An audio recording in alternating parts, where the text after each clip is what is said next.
Cuando ustedes no habían nacido, y seguramente tampoco sus padres habían nacido, las ideas políticas las transmitíamos imprimiéndolas en papel, usando eso. Ustedes lo conocen, han visto todavía eso. Papel, impreso. Esto era, por ejemplo, un periódico político de izquierda, esto era otro. ¿Qué pasó, Armando? Pero es que tenemos un programa de tele, estás aquí ideologizando a la juventud. Interrumpiendo un discurso que va dirigido a los jóvenes. Pero es una ideología poco comunista, ¿no? Marxista. Es historia, es nostalgia nada más, pura nostalgia, maoísmo y populismo, esas cosas de antes. Ahora cuarta transformación y nada más, pero hay que dejarlo para el programa. Se va a enojar Claudio X, ¿eh? Y Vox, creo. Nos van a venir a... ¿El Pascal de allá o el de acá? Pues los dos. Perfecto. Vámonos. Pues vamos a seguir conversando, Armando. Vámonos, jóvenes, a escuchar al gran maestro. Con permiso. Armando Bartra. Esta noche van a aprender mucho sobre la historia y sobre la lucha social. Te esperamos.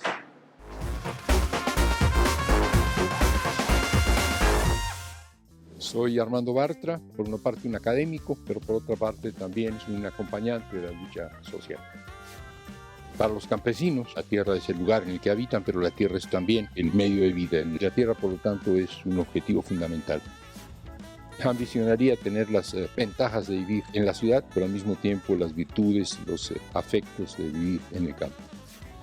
Zapata vive y la lucha sigue simple y llanamente porque las reivindicaciones por las que se movió siguen siendo para muchos campesinos absolutamente válidas. La tierra es de quien la trabaja o debe serlo, y trabajar la tierra debe ser una fuente de ingresos suficiente como para una vida digna. Uno lee mucho a ciertos autores, y esto hace que Marx sea para mí un personaje entrañable, casi como un amigo, casi como un colega. Marx es mi interlocutor, es alguien con quien puedo discutir, aunque ya no esté aquí para escucharme. Yo tengo fe en la gente. Uno ve que la gente, a pesar de la pobreza, a pesar de la violencia, a pesar del desprecio, la gente sigue adelante y se levanta de las derrotas y sigue luchando, y esto le da a uno una absoluta y total fe en la humanidad. Bienvenido, estimado Armando, aquí al estudio del 11. ¡Qué lujo! Buenas noches. Qué gusto tenerte, de veras. Es un honor. Así como lo ven, querido público, este señor académico, muy serio, muy profundo, es un activista revolucionario, pero tienes una idea muy específica de qué es la revolución hoy. Cuéntanos, Armando. Así, de golpe. De golpe, entremos al tema y luego hablamos de tu infancia y tu vida, pero por ahí. ¿Qué es la revolución hoy? Seré claro, porque si no tendría que dar explicaciones. La revolución hoy es lo que hemos llamado la cuarta transformación. Esta es la revolución. Tuvimos otras revoluciones, otras transformaciones, grandes transformaciones. La primera, la guerra de independencia, 11 años de guerra, cientos de miles de muertos, y esa fue una revolución, la primera. Tuvimos una segunda gran transformación, la reforma, del 857 al 67, 10 años de guerra, cientos de miles de mexicanas y mexicanos murieron. Y la tercera gran transformación, la revolución, 15 años creo yo, y el 1.000.000 de muertos, vamos. Hoy no hemos tenido muertos en esta cuarta transformación, debiéramos celebrarlo. Algunos dicen, esta no es una revolución.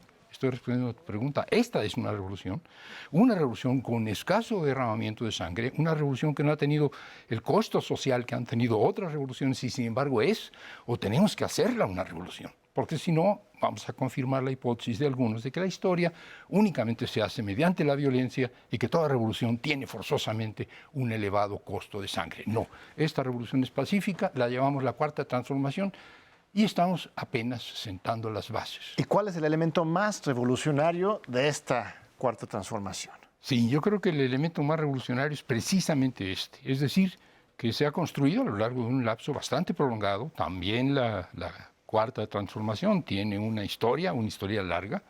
Yo diría que empieza con el 68, sin la crisis moral del sistema político mexicano, sin la imagen de Díaz Ordaz siendo el Dorian Gray de la Revolución Mexicana, ¿no? Este hombre con las manos manchadas de sangre no es el heredero de la Revolución. La crisis moral del sistema, los grandes movimientos sociales de los años 70, el movimiento obrero, el movimiento campesino, el urbano popular, los maestros de la CENTE que ya empezaban, la crisis política que representó la salida de los mejores, lo que quedaba de nacionalistas y revolucionarios del PRI, la campaña de Cárdenas, el triunfo de Cárdenas y el robo de la elección, otra crisis, y luego la crisis del neoliberalismo, que esa la hemos vivido, que es el descreimiento en las promesas. Con esta acumulación del 68, de los movimientos sociales de los 70, del triunfo electoral del candidato de oposición que fue Cuauhtémoc, y del desfondamiento de las promesas del neoliberalismo, llegamos ahora sí a una elección, o 3 elecciones, porque fue la tercera la vencida, Claro. en la que ganamos por nocaut, porque por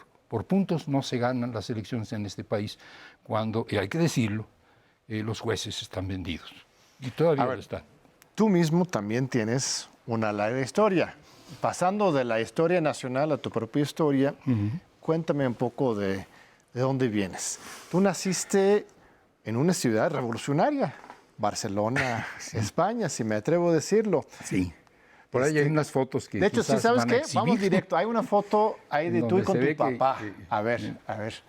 Vamos a las fotos. Hay una con la Sagrada Familia. El que está ahí junto a mí, claro, es mi papá. Cuéntame de tu papá. Mi papá Carlos. Mi papá nació en una población muy pequeña, cercana a la capital de Cataluña, cercana a Barcelona, y vivió casi toda su vida en Barcelona. Pero a mi padre le toca la guerra civil, a mi padre le toca el levantamiento de los generales y le toca combatir en la guerra civil del lado de la República, lógicamente, muy joven. Suspende sus estudios, no alcanza a terminar sus estudios, ni mucho menos. Y regresando de esta guerra, él había estado en el hospital y no es de los que escapan. Mi tío escapa a través de los Pirineos, se va a Francia, a campos de concentración y luego el exilio. Mi padre no, mi padre se queda. Si no se hubiera quedado, no nazco, porque es entonces que conoce a mi madre. En Barcelona se casan, nazco yo, y a los 7 años, mis 7 años de edad, por ahí de 1948, Llegas a México. Venimos a México. Y muy rápidamente te involucras en los procesos de transformación Sí, a los 8 años mexicanos. era yo militante del Partido Comunista. No, ¿a qué edad te afiliaste al Partido Comunista Mexicano? Yo creo que nunca me afilié del todo formalmente, pero sí formaba yo parte del Partido Comunista, cuando menos del entorno del Partido Comunista, de los simpatizantes y de las células cercanas al Partido Comunista, cuando yo ingreso a la universidad. Y esto sucede en 1980, es decir, estoy hablando de la Facultad de Filosofía y Letras de la Universidad Nacional Autónoma de México en el año 1980. Entonces empiezo yo no a concientizarme de que el entorno era un entorno injusto y opresivo, sino de que había acción política y acción cultural que se podía desarrollar. Y tú fuiste fundamental en la creación de un par de publicaciones. Bueno, tenemos ahí en la galería, vamos a enseñarlo ahí a los colegas. Mire, El Militante. Esta es una publicación, pre-68. Yo creo 66, que, ¿no? Sí. Sí, hay acción. Bueno, mi historia política tiene que ver con la previa al 68, que era la historia política de quien yo pensaba en ese momento, que un puñado de personas esclarecidas, conscientes y con visión de futuro iban a encabezar la lucha, y que esto se llamaba partido, y era un partido proletario, un partido revolucionario. Era la visión leninista del asunto, el vanguardismo, y que por más que fuéramos 4 gatos y por más que estuviéramos peleados unos con otros, éramos de todos modos la esperanza del país, porque esto tenía que ser conducido por alguien consciente, por alguien esclarecido, etcétera, etcétera, este rollo. Y este periódico que tenemos aquí y que ustedes vieron, es un periódico que se llama Militante, se refiere a la formación del partido. Anónimamente ahí. Escribo, claro, era clandestino el periódico. No ¿Fuiste perseguido? No eran enchiladas. Sí, publicar periódicos subversivos y ser subversivo en esa época era peligroso. Carlos Méndez, ese mero que dice ahí, era yo. Carlos tú. Méndez era yo. Bueno, soy yo, lo que pasa es que está en otra capa de mi trayectoria. Las nuevas víctimas de la represión burguesa. Este era un periódico ciertamente clandestino, era un periódico que publicábamos de manera oculta, con seudónimos, y era muy, muy, muy sectario. El artículo más importante es: se unen 3 organizaciones marxistas-leninistas. Con esto empieza: se unen 3 organizaciones marxistas-leninistas. Para nosotros esto era un acto decisivo, era trascendente. 3 pequeños grupos. 3 pequeñísimos grupos, que probablemente éramos 24 entre todos, y para nosotros era un acto de trascendencia histórica. Este es mucho más modesto, mucho más ligero. también rojo, Que lo naturalmente. ponemos en la pantalla también. Rojo y negro. Y este es post-68.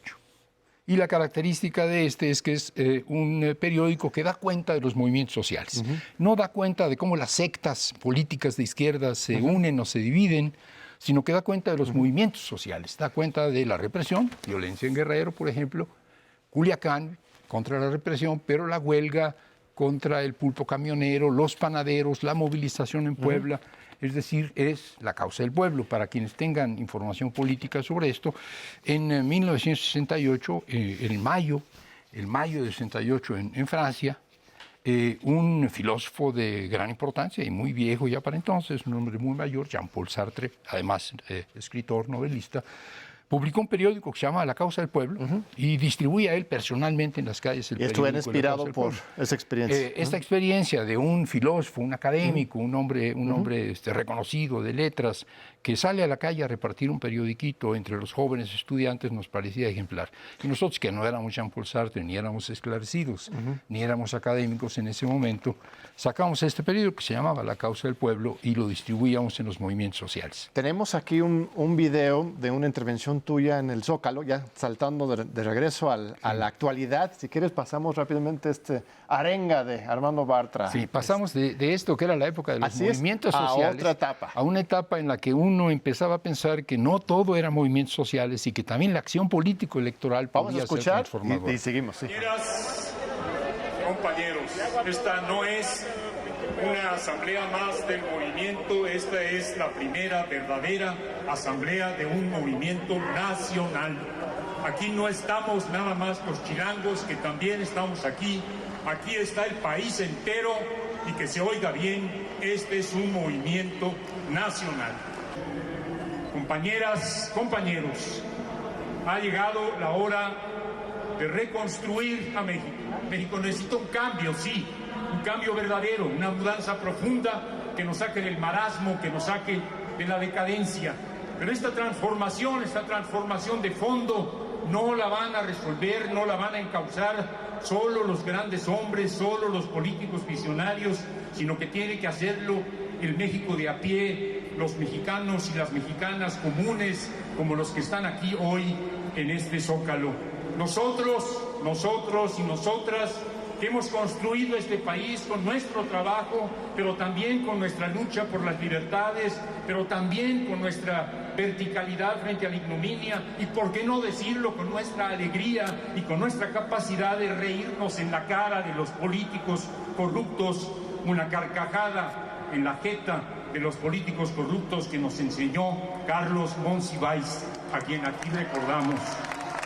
A ver, cuéntanos, Armando, la evolución de tu militancia pasada a la actual.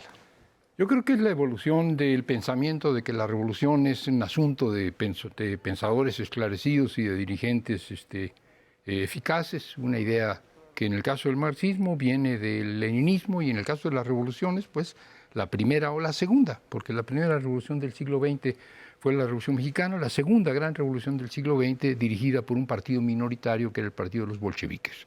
Esta idea que impregnó durante muchos años, varias décadas, a los que eran contestatarios, críticos, revolucionarios en el mundo, era una idea vanguardista, minoritaria, y es en la que yo viví, en la que yo nací a la política en los años 60. El 68 fue una revolución para nosotros. Permítame que diga yo algo. Yo había escrito en letra muy pequeñita y viendo sobre el hombro que nadie se diera cuenta de lo que yo estaba escribiendo, viva la revolución es necesaria porque sin revolución no habrá libertad, no habrá democracia. Y yo luego lo guardaba y lo escondía. En el 68 yo podía marchar por las calles de Reforma y luego entrar a Madero. Quienes hayan hecho marchas y participado en marchas sabrán que es preferible gritar en Madero porque resuena, en cambio en Reforma no. Y en Madero empezar todos los que estaban ahí a gritar, no queremos olimpiadas, queremos revolución. Cientos de miles de cabrones y cabronas gritando queremos revolución. Esto te saca de las sectas, esto te saca de las catacumbas. Si tú vuelves a las catacumbas y vuelves a escribir revolución en letra menuda, es que estás mal de la cabeza. Yo creo que 68 nos sacó de la marginalidad y nos hizo entender que podíamos ser miles, cientos de miles, pero que había que trabajar esto. Y trabajar esto es irse a los movimientos sociales. Por fortuna, 68 fue quizás el fin de un ciclo de los jóvenes estudiantes, pero después, en los años 70, están los obreros, encabezados por gente como Galván, electricista, por gente como Vallejo, que había salido de la cárcel y vuelve a encabezar el movimiento ferrocarrilero, la lucha sindical, por otro lado la lucha campesina, se forman organizaciones campesinas en esos años, el movimiento urbano popular, que no había existido antes, este movimiento de la gente que lo que quiere es una vivienda, un lugar donde vivir, servicios básicos, y ya entonces los maestros democráticos, la CENTE que surge entonces. Y esto te da un sentido, ya no tienes que ir a ocultarte en un cuartito y estar fumando y tomando café y diciendo que vas a hacer la revolución. Puedes ir a las calles, puedes ir a los campos, encuentras que la gente común y corriente, también como tú, quiere un cambio profundo, quiere un cambio verdadero, pero que no necesariamente ha leído a Lenin. Esto es otra época, pero es una época en que uno sobreestima los movimientos sociales, en que uno está entusiasmado por el hecho de que los campesinos, los obreros, los colonos, los maestros salen a la calle, son muchos, etcétera. Y uno se da cuenta de que los movimientos sociales una y otra vez se topan con pared. Sea porque los reprimen, sea porque negocian pero no cumplen, sea porque se desgastan. Los movimientos sociales son poderosos, los movimientos sociales tienen una enorme capacidad de convocatoria. Para que dar el paso hacia el partido. Pues no sé si el partido, pero sí la política. La lucha electoral, sí. La política. No es únicamente el gremialismo, no es únicamente, a ver, si yo estoy en el movimiento campesino, ¿yo qué estoy demandando? Tierra, que estoy demandando crédito, que estoy demandando tecnología, que estoy demandando mercados. Bueno, muy bien, un país con campesinos con tierra, campesinos con apoyos técnicos, campesinos con crédito, con buenos mercados. Y el país, el resto del país, bueno, es asunto de otros. Los campesinos luchan por las demandas campesinas. Si yo soy obrero, quiero democracia sindical, contratos colectivos más favorables, que me aumenten el salario. Si yo soy maestro, lo que quiero es democracia en mi sindicato y que además la educación tenga ciertas características. Si yo soy colono, quiero tal y cual cosa. Pero y el país entero, es decir, una transformación del país, es un proyecto político. Y es un proyecto político que no va a resolver los movimientos de los maestros, de los obreros o de los campesinos. Se requiere ciertamente un proyecto político que va a encarnar en un partido. Vamos a seguir con este debate y tema, pero no podemos dejar pasar la oportunidad de hacer nuestra dinámica que hacemos con todos los invitados, que es el juego de la lotería. A ver, escoge una de estas y me compartes tus reacciones al concepto que ahí aparece. Lo que aparezca aquí adentro. Sí, a ver. Señala a la cámara. A ver. Dios. La víbora, a ver. Cuéntanos, ¿qué te nace al ver la víbora? Si hemos visto moverse en el suelo a una víbora, espero que no la hayamos visto muy cerca y que hayamos tenido oportunidad de alejarnos de ella o de darle un estacazo, cosa poco adecuada cuando estamos hablando al público y somos básicamente ambientalistas, pero bueno, lo que me importa aquí decir es el movimiento de la víbora. Otros seres vivos, otros animales pueden marchar en línea recta. La víbora, independientemente de que marche en línea recta, tiene forzosamente que mover el cuerpo en forma de curvas.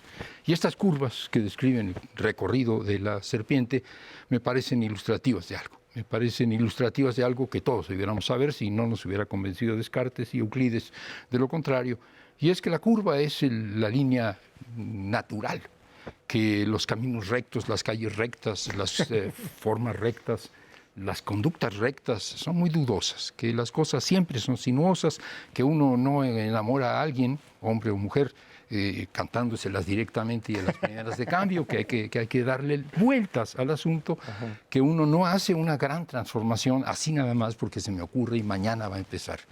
Que las cosas son largas y que las cosas se mueven como las serpientes, siguiendo las curvas de su propio cuerpo y las curvas del terreno. Esta es una inspiración, hay otras evidentemente. Quise hablar bien de la serpiente.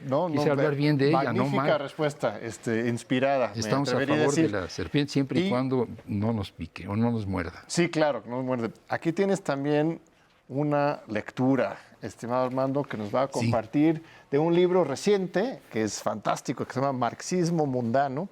Sí. Y me han dicho que tengo que leer algo que escribí yo. Este libro se llama Hacia un marxismo mundano y se llama también La clave está en los bordes. Y son una serie de ensayos sobre diferentes temas. Uno de estos temas tiene que ver con el zapatismo histórico, el zapatismo de Emiliano Zapata, el zapatismo del Ejército Libertador del Sur, Voy a leerles un fragmento, los pongo un poquito en antecedentes, pero no se entiende nada.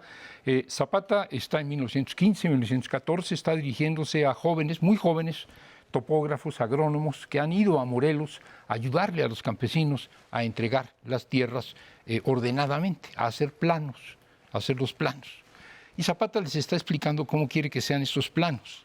Y esto es lo que les dice a los agrónomos, a los jóvenes agrónomos, tirándoles líneas acerca de cómo deben hacer los planos. Les dice,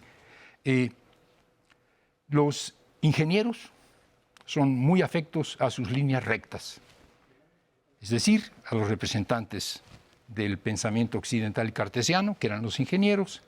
Les estaba diciendo que Euclides está bien para la escuela, pero que en el mundo real las líneas rectas no sirven, que en el mundo real hay que seguir las curvas del terreno, que en el mundo real hay que seguir las curvas de la vida. Zapata, que era jinete, sabía que en los cerros de Morelos el camino más corto entre dos puntos es siempre un camino sinuoso. Zapata, que era general de un ejército guerrillero, sabía que cargar contra los federales de frente y en línea recta es suicida. Zapata, que era muy enamorado, también sabía que hacen falta rodeos para que la chinita te dé el sí. Zapata, que era hombre de campo, sabía que el curso de las cosas es retorcido, como son los caminos, como son los ríos, como las ramas, como las raíces, como la huella de las serpientes, como la serpiente que salió por fortuna hace unos minutos. Zapata sabía que la vida no es una línea recta. Zapata sabía que la vida es un tecorral, estas bardas que hacen en el campo los campesinos. Y yo me pregunto, y con esto termina la cita, ¿sabemos nosotros, gracias a la parábola del teodolito y el tecorral, sabemos esto? O para entenderlo necesitaríamos una definición aristotélica y académica. Pues eso es lo que escribí en este libro, que efectivamente salió de un seminario hace ya algunos años. Pues una fascinante perspectiva sobre el legado del zapatismo, sí, porque uno cree que es solamente la dignidad frente a la injusticia, que lo es, sí, pero esta otra parte es más profunda. Esto es lo que les dice a los agrónomos, que eran cuadraditos, eran o sea, ustedes han visto los planos que hacen los agrónomos, ¿no? Cuando les dice, tú tienes que seguir las curvas del terreno, diciendo, amigo, pero nos vamos a tardar un mes, aunque se tarde en un mes, eso yo no lo leí, pero está ahí.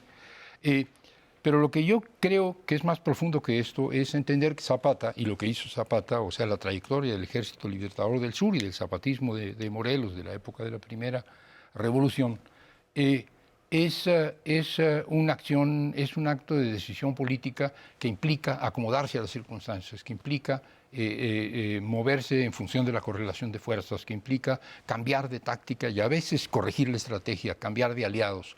Que Zapata no era un hombre que nació diciendo tierra y libertad, creció diciendo tierra y libertad, se fue a la revolución diciendo tierra y libertad y murió diciendo tierra y libertad, como creen algunos compañeros neozapatistas que quisieran que todo se reduce a una fórmula. Bueno, Zapata sabía que la vida era un tecorral y dio curvas en su trayectoria política. Pero hay otros extremos, como el oportunismo en exceso de algunas acciones de Morena hoy, ¿no? ¿Estamos hablando de Morena? No estamos hablando del zapatismo. Pues es lo mismo, ¿no? La lucha social y política. Bien, sí. Bueno, primero hay que admitir que la vida no es una línea recta. Primero hay que admitir que la vida transcurre siguiendo curvas y que estas curvas no son las curvas del terreno. Diría yo que las curvas por las que transcurre la vida de las personas dependen de las circunstancias. Y estas circunstancias no son circunstancias del entorno físico, sino que son circunstancias sociales. Uno es pobre y tiene una cierta trayectoria y uno tiene recursos económicos y tendrá otra. Uno vive en condiciones de una dictadura y de una represión y de una persecución y tiene ciertas conductas y vive en condiciones de democracia y de libertades y tiene otras conductas. Y, digamos, el papel de los cerros, creo yo, en la política, lo juegan la correlación de fuerzas. Uno, para tomar decisiones, para saber cómo le vamos a hacer para llegar a nuestro destino, es medir la correlación de fuerzas. Pues me diste la vuelta, Armando, pero no, claro, vamos a ir literalmente. Pues esa es la habilidad de la política. Si esto es una especie de entrevista de banqueta. Vamos a ir a un corte comercial y regresamos para seguir con este fascinante diálogo con el maestro historiador activista Armando Bartra.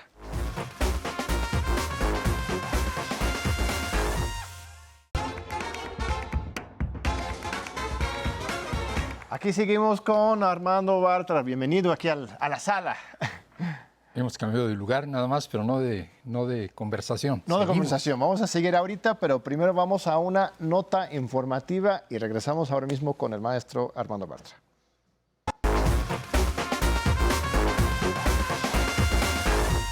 Como de todos modos te vas a enterar, te informamos sobre los acuerdos alcanzados durante la 9ª Cumbre de Líderes de América del Norte, que reunió en Washington a los presidentes de México, Estados Unidos y al primer ministro de Canadá, quienes acordaron como la más alta prioridad de la región manejar y terminar con la pandemia de COVID-19, generar una recuperación económica verde, equitativa e inclusiva, así como promover la equidad de género, racial, étnica y social para beneficio del capital humano en la región. El presidente Andrés Manuel López Obrador propuso reducir las importaciones y producir en la región lo que se consume en Norteamérica.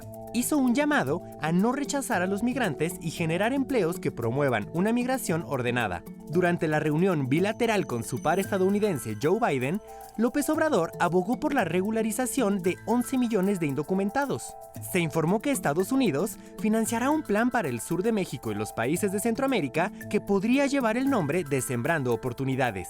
En otras informaciones, el domingo pasado se realizaron elecciones presidenciales en Chile, donde el izquierdista Gabriel Boric y el ultraderechista José Antonio Kast se medirán en una segunda vuelta el próximo 19 de diciembre, al haber obtenido el 25.6% y el 28% de los votos respectivamente. También los venezolanos acudieron a las urnas para participar en un proceso electoral para renovar gobernadores, alcaldes, legisladores y concejales municipales. Con 41.8% de la participación, el Partido Socialista Unido de Venezuela se hizo de 20 gubernaturas, dejando 3 a la oposición. Regresamos al estudio. Pues movida la coyuntura internacional, estimado Armando, ¿cómo ves esta reunión de los tres amigos? Bueno. Defender la soberanía, sacrificarla, ¿qué opinas? No, yo creo que esto es parte de un proceso que es realmente sorprendente para quienes conocimos a Andrés Manuel López Obrador desde hace algunos años. Y es un protagonismo extraordinario el presidente de este país en el ámbito internacional. Ahora tenemos el encuentro con Estados Unidos y Canadá, pero hace muy poco tuvimos su presencia en el Consejo de Seguridad de la Claro. ONU, en la que México es ahora lo preside. Es un mes nada más, pero simbólico. Sin embargo, el discurso fue muy importante. Y antes tuvimos la reunión, aunque no fue necesario salir de México, de la CELAC. Lo que hemos visto es un activismo de Andrés Manuel en el ámbito internacional que era extraño pensarlo cuando Andrés Manuel hace 10 años no tenía pasaporte. No es una broma, literalmente no tenía pasaporte, no había salido del país ni tenía ningún plan de salir del país. Costó trabajo de parte de algunos de sus acompañantes, de sus asesores, debatir la importancia de dar la batalla también en el frente externo. Creo que era oportuno en ese momento no engolosinarse por las posibilidades que podía dar un mayor protagonismo internacional, pero ya a los 3 años de estar al frente de Armando, este gobierno es absolutamente vital, porque además el otro tema es un mensaje hacia América Latina. Sí, pero son 3 viajes fuera del país y los 3 a Washington o a Nueva York. No, ¿Por qué no viaja al sur también? El de la CELAC no. No, la CELAC fue aquí, vinieron aquí. Claro. Pero de salidas del país, Pues los únicos 3 viajes fuera del país han sido a los Estados Unidos. Sí, los próximos podrían ser efectivamente América Latina. El tema es que el mensaje no es Estados Unidos, el mensaje es América Latina. Lo que está diciendo México en este momento es que no vamos a salir del neoliberalismo solos. Lo que está diciendo México en este momento es que la cuarta transformación a nivel nacional es una responsabilidad de las mexicanas y los mexicanos y de su gobierno, pero que la correlación de fuerza internacional juega. Y que si no volvemos una nueva oleada de gobiernos progresistas en América Latina y si la derecha sigue avanzando en el cono sur y en el centro, en Mesoamérica, no hay futuro. Y entonces tiende lazos y lazos válidos, lazos legítimos, en un momento dado con Alberto Fernández, porque coincidió el regreso del gobierno progresista a Argentina con el acceso de la izquierda en México, pero también con el actual gobernante de Perú, que es la izquierda, pero también con el gobierno ahora otra vez de izquierda de Bolivia, con Cuba, que es muy importante, el histórico la histórica relación fraternal con Cuba se reverdezca con este tipo de gobiernos. Entonces sí, ahora tenemos 3.000 y pico de kilómetros de frontera con Estados Unidos y un tratado de libre comercio. Claro. Entonces la batalla con los gobiernos de Estados Unidos, me refiero a la batalla en buen sentido, el regateo, son indispensables. Y se logró en primer lugar con Trump, lo cual parecía imposible. ¿Cómo chingados un gobierno de izquierda va a poder tener una relación aceptable con un hombre como Trump? Y alguien dijo, bueno, si se llevaban bien con Trump, ahora se van a llevar mal con Biden. Claro. Y también se equivocó porque resulta que se puede llevar bien con Biden. Hay que llevársela suave con Estados Unidos si queremos avanzar. Hay que fortalecer la alianza con el sur y con el Caribe si queremos hacer una transformación. Muy bien. Pues aquí están ya los jóvenes universitarios, las jóvenes que quieren dialogar contigo. Pasen, por favor, colegas, Denise, Roberto y Percy. Denise, los tres son de la UNAM, de la máxima casa de estudios. Hemos tenido aquí jóvenes del Poli, por supuesto, y de muchas otras universidades. Denise es de Comunicación y Periodismo de la FES Aragón. Roberto Telles es de Ciencias Políticas de la UNAM. Y Percy es de Filosofía y Letras. Empezamos contigo, Denise, por favor. Hola, mucho gusto. Hola. Buenas noches. A mí me gustaría saber, ¿usted qué piensa? ¿Qué pasaría si en México dejan de existir los campesinos? ¿Qué tan importante es que se ejerza el derecho a sembrar en la tierra? Sí, es un problema de seguridad alimentaria y de soberanía alimentaria. Y en los términos de la política de la actual administración, en términos de autosuficiencia alimentaria. Y esto no puede lograrse más que con una producción en la que tienen que estar incluidos los campesinos. Hay quien piensa que la seguridad alimentaria se va a lograr con una agricultura intensiva y empresarial, básicamente, que son los grandes empresarios con rendimientos muy altos, con utilización extrema de agroquímicos, con tierras de riego, etcétera, los que van a abastecer de alimentos al país. No es que no importen, no es que no cuenten, sin duda sin la agricultura empresarial intensiva no habría seguridad alimentaria en este país, pero lo que se está buscando en este gobierno es la soberanía alimentaria, lo cual implica que sean los pequeños y medianos agricultores. Y esos pequeños y medianos agricultores están siendo impulsados. Sin ellos no tendríamos alimentos, sin ellos no tendríamos país. No es posible. La dependencia respecto de las importaciones es extremadamente riesgosa y lo es mucho más en condiciones, y con eso termino, de un cambio climático que está provocando comportamiento errático del clima y por lo tanto pérdida de cosechas. Tenemos y hemos tenido ya en los años recientes, están ustedes muy jóvenes, pero ya les han tocado crisis de carácter alimentario. El tortillazo en este país, en nuestro país, el aumento de la tortilla de 6 pesos a 12 pesos respondía a un problema global, a un problema de pérdida de cosechas de maíz, pero también de trigo, también de arroz, etcétera. Si seguimos dependiendo de las importaciones como ahora, no tenemos seguridad en el futuro, por lo tanto necesitamos campesinos. Los campesinos están ahí porque son necesarios, los campesinos están ahí porque son tercos y porque quieren seguir estando ahí.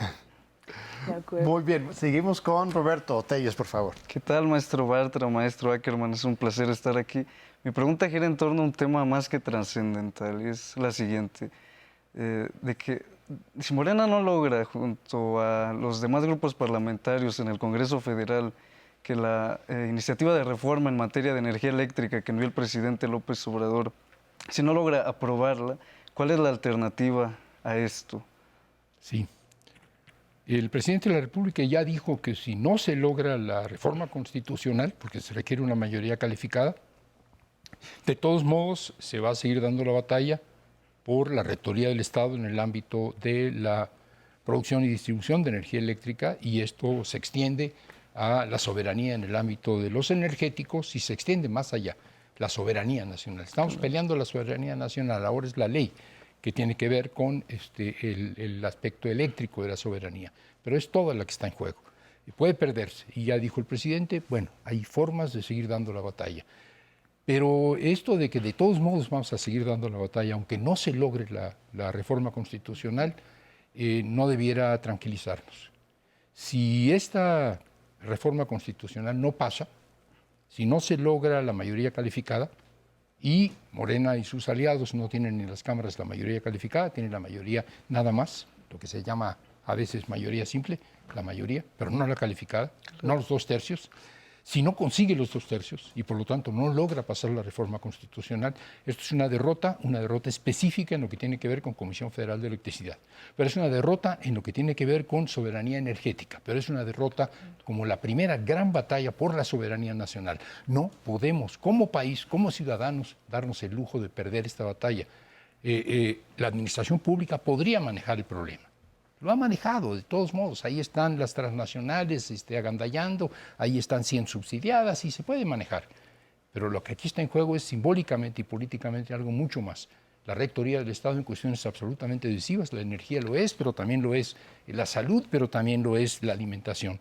Entonces está en juego algo muy importante. Tú dices, ¿va a poder Morena y sus aliados? ¿Vamos a poder los mexicanos y las mexicanas de a pie apoyar a un gobierno? A ver, hace unos días estaba yo en el Zócalo, en la Feria del Libro del Zócalo. Estábamos llenando el Zócalo de gente que iban a ver libros, a comprar libros, a hablar de libros. Y yo les decía, hace unos años el Zócalo estaba lleno de gente que apoyaban las transformaciones que en electricidad estaba impulsando el presidente López Mateos, que no era el mejor presidente de la República, pero que estaba impulsando una decisión de carácter nacionalista. Y ahí estaba el Zócalo lleno. Años atrás, ahí estaba el Zócalo lleno apoyando a Cárdenas, que estaba tomando decisiones mucho más radicales y nacionalistas, como era la expropiación de la industria petrolera. El Zócalo estaba lleno cuando se está peleando con la soberanía con Cárdenas. El Zócalo está lleno cuando se está peleando por la soberanía con López Mateos. Tenemos que llenar el Zócalo ahora que estamos peleando la soberanía. No lo estamos llenando, no se ha planteado ni siquiera la idea de llenarlo. Y esta no tiene que ser una convocatoria del presidente de la República, puede ser una convocatoria de la sociedad organizada. Creo que es necesario movilizarse, creo que es una batalla que no se debe perder porque se retrocedería en términos de la capacidad de rectoría del Estado, pero porque sería un golpe político, el primer golpe político severo de la Cuarta Transformación. Muy bien, y gracias por la pregunta, porque de verdad es importante. Excelente respuesta. Vamos con Percy, por favor. Buenas noches, John. Buenas noches, Armando. A mí como joven me interesa mucho saber, y porque es algo que platico también con mis amigos de filosofía, ¿qué consejo le das a todos los jóvenes que son de izquierda, pero que no quieren institucionalizarse porque incluso creen que eso va en contra de esta ideología de izquierda? ¿Tú qué les dirías perteneciendo al partido de izquierda del país? ¿Qué pasa aquí, no? Porque muchos jóvenes pensarían que podría llegar a ser contradictorio. ¿Qué consejo les das? ¿Qué argumento les das para unirse a esta buena causa? Nadie tiene que casarse forzosamente para establecer una relación. No es necesario el matrimonio. Puedes salir a tomarte un café, puedes ir al cine, puedes ir a pasear o puedes ir a lo que quieras, sin necesidad de contraer matrimonio, que es la manera, digamos, formal, institucional, reglamentada de contraer una relación. Yo creo que se puede ser de izquierda sin necesidad de militar en un partido político y que la enorme mayoría de la gente progresista, de la gente que está con el cambio, de la gente que es de izquierda, no milita en un partido político. No estoy llamando a no militar en los partidos políticos, pero me parece que no es condición para ser de izquierda. Hay gente que por su estilo, su forma de, su decisión de vida, sus proyectos de transformación, encuentra incómoda y una camisa de fuerza de la militancia en un partido. Tiene todo el derecho.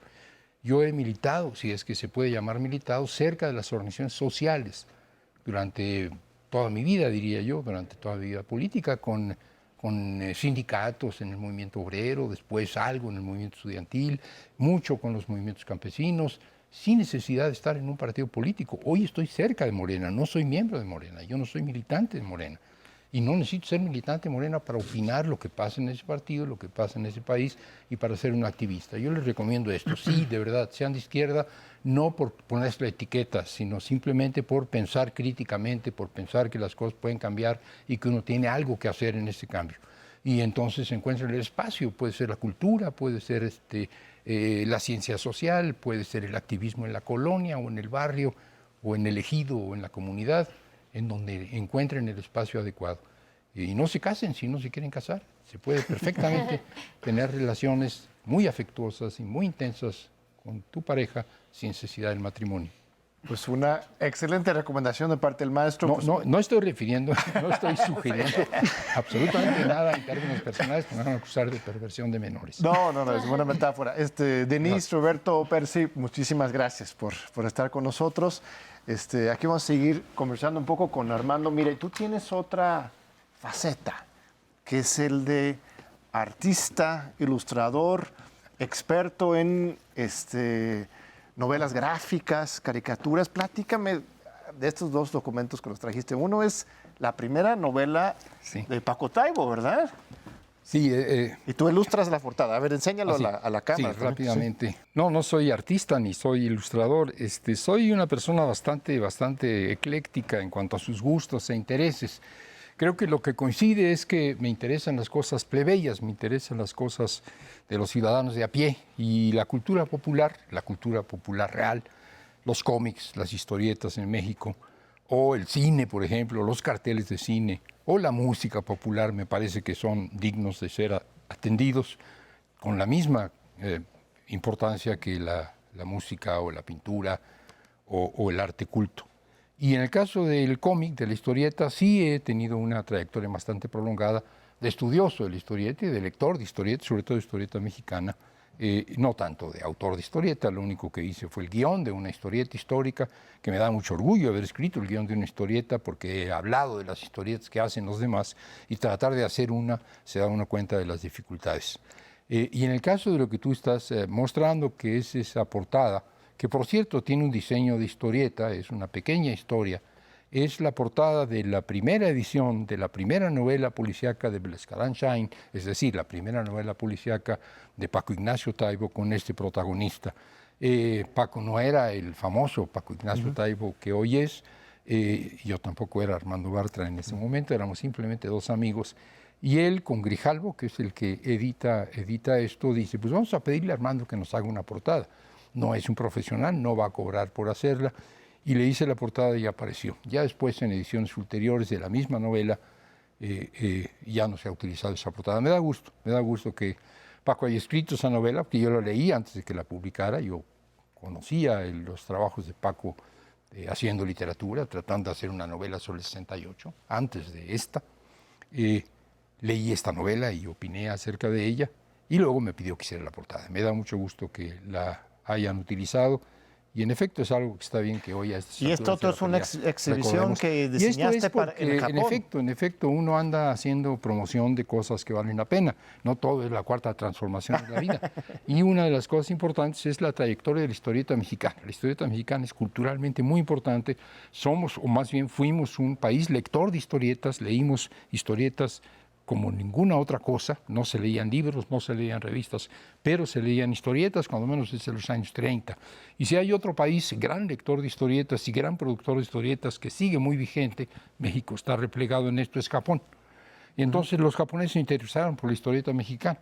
Y los mexicanos sin duda están interesados por la historieta japonesa, porque el manga ha sido extremadamente bien manejado en términos de mercado y en términos de publicidad. Y esto es una exposición, este es el catálogo de una exposición que se hizo en Kioto, Japón. Esto es el póster de la exposición de historieta mexicana que se hizo en Kioto. En Kioto hay un museo, el Museo Nacional del Cómic, el Museo Nacional del Manga para ellos. Y en ese Museo Nacional del Manga, el museo que Japón tiene, no está en Tokio, está en Kioto, se hizo una exposición de historieta mexicana. Me dio mucho gusto poder hablar de historieta mexicana con los japoneses, me dio mucho gusto que haya salido este catálogo, que está muy bonito, y me dará mucho gusto que aparezca un libro. Entonces los japoneses se interesan en la historieta mexicana, y los mexicanos han leído historieta japonesa porque el manga se difundió mucho. Es un diálogo productivo, y puedo decir que los expertos de historieta japonesa que yo he conocido, los japoneses que conocen el tema, piensan que la relación con la historieta mexicana también tiene que ver con cuestiones sociológicas, es decir, hay un sentido social de la historieta en Japón y hay un sentido social de la historieta en México que hay que reivindicar. O sea, no es nada más entretenimiento. No es solo entretenimiento, no es solo entretenimiento.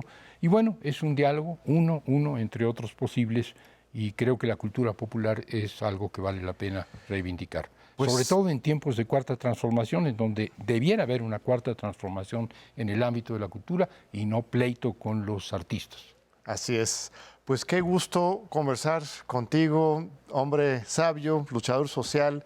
Un privilegio recibirte aquí en el Canal 11, querido Armando. Gracias. Un fuerte abrazo. Gracias, John. Lean Gracias sus libros. A todos. De Armando, y sigamos aprendiendo de la historia y de la lucha. Muchas gracias. Ahora vamos a nuestra cierre musical. Tenemos un grupo muy especial. Pues aquí estamos con los Llévame. ¿Qué onda, colegas? Bienvenidos. ¿Y tú eres? Yo soy Aldo. Aldo. ¿Y las máscaras de qué son? Pues siempre solemos tocar con máscaras entre nuestras presentaciones. Tratamos como de, no sé, rescatar nos gustan la lucha libre, el folclore y todo. Tratamos como de rescatar esa parte y pues somos diseñadores gráficos, entonces nos las aventamos nosotros. Magnífico, hacen de todo entonces. ¿Y la canción que van a compartir ahorita cuál es? Se llama Monarca, se le escribimos, bueno, es una composición del hermano de aquí de Kinsox, se llama Quetzal, un saludo. Es una canción que le compusimos entre todos a la gente que tiene que emigrar a Estados Unidos. Muy bien, pues muchísimas gracias por acompañarnos todo el grupo. Les dejo aquí con Los Llévame y te esperamos en 8 días.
Si lo conociera mejor, me dueles mi vida, me dueles mi amor, me has dejado hoy con tanto dolor.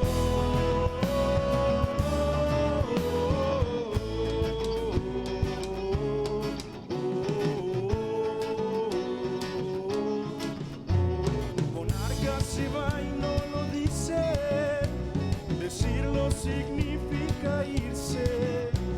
Monarca se va y me ha dejado, se ha ido al otro lado.